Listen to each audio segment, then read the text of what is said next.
नमस्कार। पंचायत चुनाव पर हमारे विशेष प्रोग्राम गांव की सरकार में मैं महेंद्र शर्मा आपका स्वागत करता हूं। प्रदेश में कड़ाके की सर्दी के बीच पंचायत चुनाव की सरगर्मियां तेज हैं। पंचायत चुनाव का पहला दौर संपन्न हो चुका है। दूसरे और तीसरे दौर के लिए घमासान जारी है। आज हम कार्यक्रम में भाजपा विधायक शंकर सिंह राजपुरोहित से चर्चा करेंगे, साथ ही देखेंगे डूंगरपुर से आई पंचायत चुनाव की रिपोर्ट। आइए अब देखते हैं पंचायत चुनाव की अहम खबरें। तीसरे और अंतिम चरण के चुनाव के लिए नामांकन का आज दूसरा दिन था। उम्मीदवारों ने बड़े उत्साह के साथ नामांकन दाखिल किए। इस दौरान गाजे बाजे के साथ आए प्रत्याशियों ने सैकड़ों समर्थकों की मौजूदगी में नामांकन दाखिल किए। कल नामांकन दाखिल करने का अंतिम दिन है।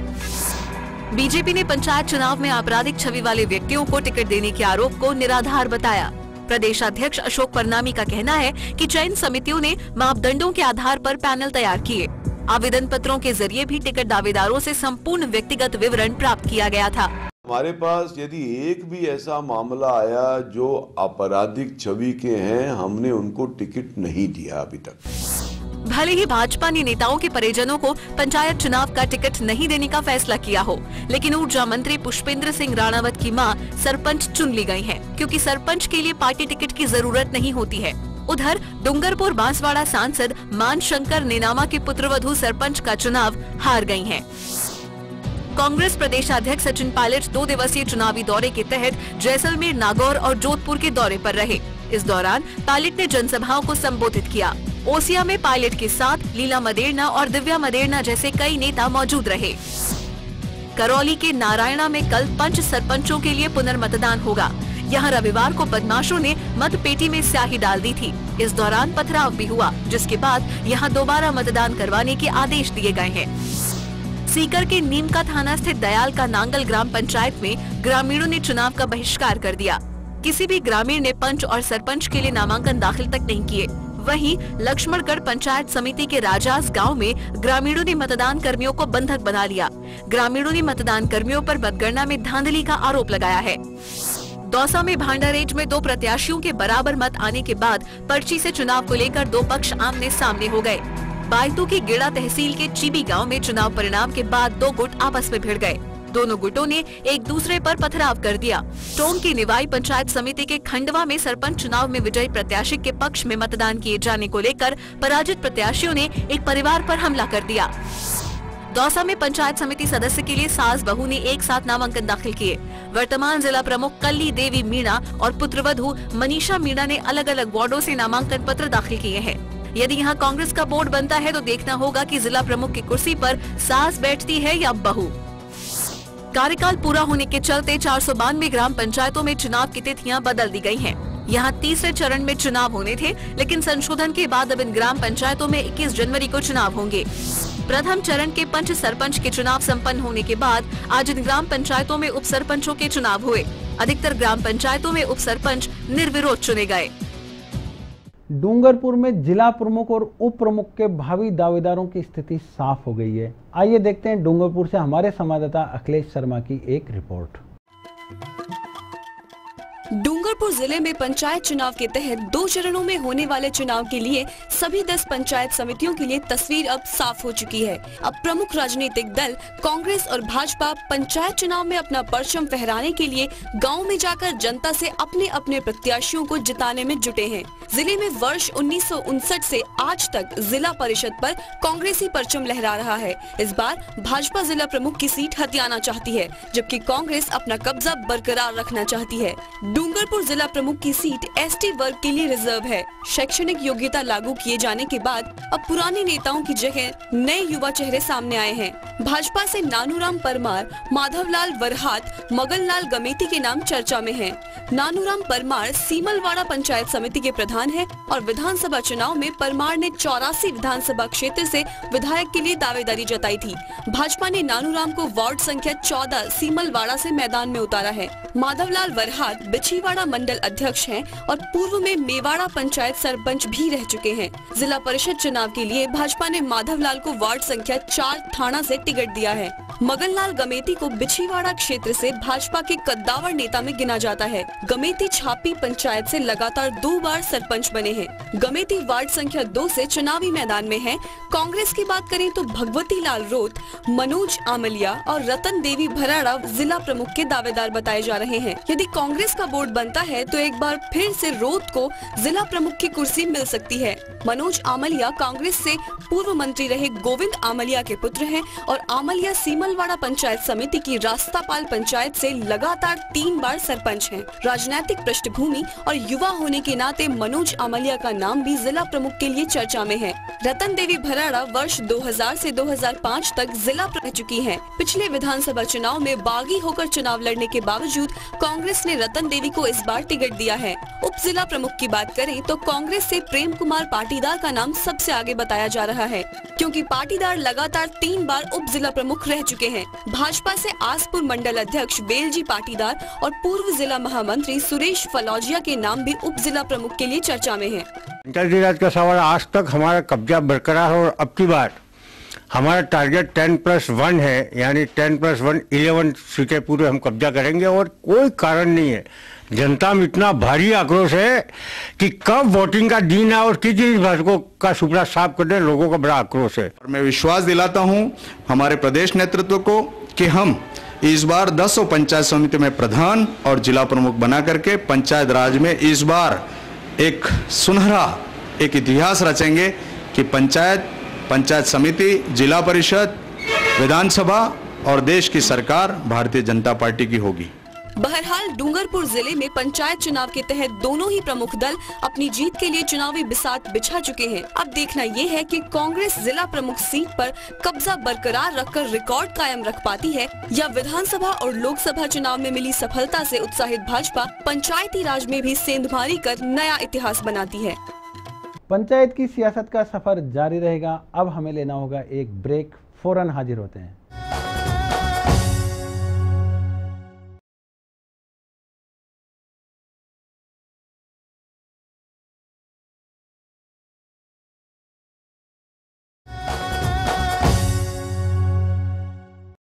गांव की सरकार में आपका एक बार फिर से स्वागत है। पंचायत चुनाव पर आज हम बातचीत करेंगे आहोर से भाजपा विधायक शंकर सिंह राजपुरोहित से। शंकर सिंह जी, कार्यक्रम में आपका स्वागत है। धन्यवाद। शंकर सिंह जी, पंचायत चुनाव की प्रक्रिया शुरू हो चुकी है। पंचायत चुनाव जीतने के लिए आपकी क्या रणनीति है? रणनीति का सबसे पहला मुख्य बिंदु जो है, हमने ये कहा है कि जनता आज केंद्र से नरेंद्र भाई मोदी गांव के उस गरीब की सेवा सीधा भी करना चाहता है। राजस्थान से वसुंधरा राजे सिंधिया गांव के उस गरीब व्यक्ति तक अपनी सुविधाएं भेजना चाहती है, इसलिए वो कड़ी से कड़ी जब तक नहीं मिलेगी तब तक पहुंचेगी नहीं। अभी पंचायत चुनाव में कांग्रेस का वर्चस्व है, तो उसको कैसे तोड़ेंगे आप? बिल्कुल निश्चित रूप से तोड़ेगा। जिस प्रकार से नगरपालिकाओं के क्षेत्र में टूटा है, एक आम माहौल बन गया है, मतलब कांग्रेस मुक्त भारत करना। अब भारत में गांव भी आ गया, छोटा कस्बा भी आ गया। कांग्रेस मुक्त भारत करने के लिए जनमानस में एक ऐसी भावना बढ़ चुकी है। आपके जिले जालोर में अभी कांग्रेस का जिला प्रमुख है, इस बार बदल पाएंगे? 1001% हम बदलेंगे। एमएलए साहब, पंचायत चुनाव में सरकार ने इस बार शिक्षा की अनिवार्यता को लागू किया है। अब उपयुक्त उम्मीदवार नहीं मिल रहे हैं, कांग्रेस विरोध भी कर रही है। किसने का उपयुक्त नहीं मिल रहे हैं? देखिए, जब तक कोई एक्सपेरिमेंट नहीं करोगे, सही चीज़ के लिए एक कदम आगे बढ़ना पड़ता है। और मैं धन्यवाद देता हूँ वसुंधरा राजे जी और नरेंद्र भाई मोदी को कि ये जोरदार पहल की है। इससे क्या होगा, गांव के अंदर जागृति आएगी। आज जो नीचे का तबका है, विशेषकर एससी और एसटी का, वो बंधु हमारा जो बिल्कुल उपेक्षित बंधु है, उनमें भी एक अलग जग जाएगी कि अब हमें बच्चों को पढ़ाना पड़ेगा। लेकिन गांव में जो परंपरागत राजनीति कर रहे थे, पुराने अनुभवी लोग थे, अब वो बाहर हो गए हैं। पहले चुनाव लड़ने के लिए एक वार्ड में औसत 5-6 लोग हुआ करते थे जिला परिषद में, लेकिन इस बार औसत 2-3 का आ रहा है। हम नए तैयार करेंगे तो अनुभवी होंगे ना, वो अपने कामों से अनुभव होगा। तो जैसी अपनी कार्यपद्धति है और ट्रेनिंग देने के लिए हमारी पार्टी में एक संविधान है ऐसा कि पर्सनैलिटी डेवलपमेंट और हमारे कार्यकर्ता का नेता के गुण कैसे पैदा हो और उसमें लोगों की सेवा कैसे करें, इसके लिए हमारे शिविर लगते हैं। पंचायत राज में भारी भ्रष्टाचार व्याप्त है, कैसे दूर होगा? बिल्कुल है भ्रष्टाचार पिछले कई समय से। अब जैसे बीच में गुलाब जी कटारिया साहब ने पंचायती राज मंत्री थे, उन्होंने ये सोलार वाला विषय प्रश्न निकला असेंबली में, जांच करवाई, करोड़ों रुपयों का भ्रष्टाचार, तो इस नस को तो कहीं न कहीं पकड़ना पड़ेगा। मैं एक मानता हूं कि जब तक व्यक्ति के अंदर ऐसी स्वयं भावना हम जागृत नहीं करेंगे, देखिए आप डंडे चला दो, लेकिन एक व्यक्ति अपने गांव के प्रति जागृत नहीं होगा, वो गांव मेरा है, एक अपनत्व जगाना पड़ेगा, ये भी भाव साथ साथ में चलाना पड़ेगा। और यही एक हमारा है कि भारतीय जनता पार्टी की परिवार संस्थाओं ने अपने गांव के अंदर निर्माण गांव का हम करेंगे और ये गांव हमारा है, ये हमारा परिवार है, ये भाव हमें पैदा करना। पिछले 60 वर्ष हो गए पंचायत राज की व्यवस्था को लागू हुए, लेकिन अभी भी ये मजबूती को नहीं पकड़ पाया है, कैसे सशक्त होगा? इस बात को स्वीकार करना पड़ेगा। स्वीकार करने में कोई अतिशयोक्ति नहीं है, ये हकीकत है। आज अगर एक ईमानदारी से गांव का सरपंच और उसकी टीम बराबर काम करे तो साल पंचायती राज के अंदर इतना फंड आता है, हर साल 50 लाख रुपए वो गांव के अंदर खर्च कर सकता है। लेकिन ये वास्तव में कहने में कोई अतिशयोक्ति नहीं है कि ये पहुंच नहीं पाता है आज गांवों के अंदर। अब ये क्या है, देखो आप एक बात स्वीकार करो कि जब भी ऐसा बहुत ज़्यादा पाप का घड़ा भरा है ना, कोई जन आंदोलन, और जन आंदोलन में कोई ईश्वरीय शक्ति इस देश के अंदर जगी है, तो मैं तो इसी मानता हूं कि ये बहुत ज़्यादा अति हो रहा है, इसमें कहीं न कहीं गांवों के अंदर ऐसी भावना जगेगी, उस भावना का प्रतिरूप होगा कि हिंदुस्तान ये देवीय भूमि है। सरपंच और प्रधानपति इस व्यवस्था को चला रहे हैं, कभी मुक्त होगा? कोई बात, प्रधानपति नहीं चला है। देखिए वो निश्चित रूप से अभी ये पढ़ाई वाला किया ना, ये इसका ही तो एक मार्ग है, एजुकेशन वाला किया है कि पढ़ लिख कर कहीं ना कहीं सक्षम बने। अब अनपढ़ होती है इसलिए वो उसका पति काम करता है। अच्छा, पिछले चुनाव में राजस्थान में कांग्रेस को 26 जिलों में बहुमत मिला था जिला परिषद में जी। इस बार बीजेपी के लिए कितने जिले आप मानते हैं? मैं ये मानता हूं कि हमको बिल्कुल 100% मिलेंगे। एक आध जिला अपवाद के लिए छोड़ दो, बाकी इस बार जिला प्रमुख में हम पर 33 में से कितने? 33 में से हम कह रहे 30 से अधिक करेंगे। शंकर सिंह जी, अब एक ब्रेक लेंगे, ब्रेक के बाद चर्चा को जारी रखेंगे।